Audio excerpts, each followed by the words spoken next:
nito pero subukan yung bumili, nakakapaya. Doon ka na sa tabi ni Kuya. Ay, hindi pala. Ah, yan. May kasama tayo dito from Micawain, Bulacan. Napacheck up niya na daw, carpal tunnel. Ano sir nararamdaman mo dyan? Pagka nagbuboto parang minsan po tumutunog na ganun. Makirot siya. Oo, ganun. May tumawag kanina? Hindi ko alam eh. Ito dito. Dun din.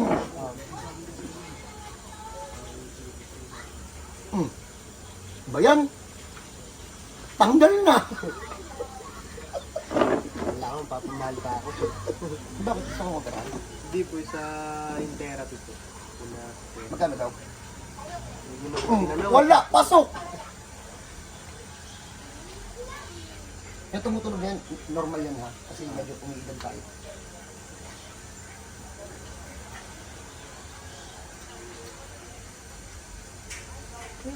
Ha?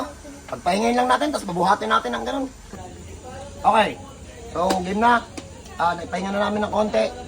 Nag-ready kami nito kasi sabi niya konting magaan lang daw, masakit ang buhatin eh. Sige sir, testing mo na. Ana. Wala na.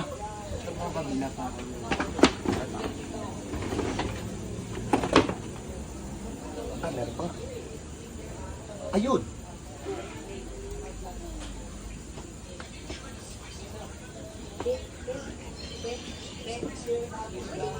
Check mo.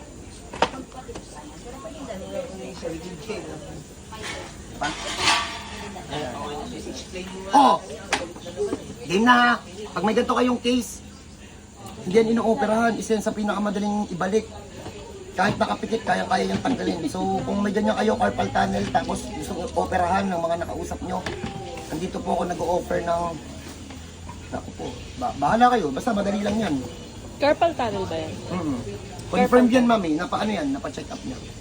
May x-ray daw yan, hindi daw nakita. Pero kapag may ganyan kayong case, dalhin nyo dito. Magkano? 500 pesos lang. So paano? God bless sa lahat. Kita-kita tayo pag may ganyan kayo. Naku, huwag nyo pinag-iintindihan. Mabilis lang yan ayusin. Huwag nyo pahirapan sarili nyo.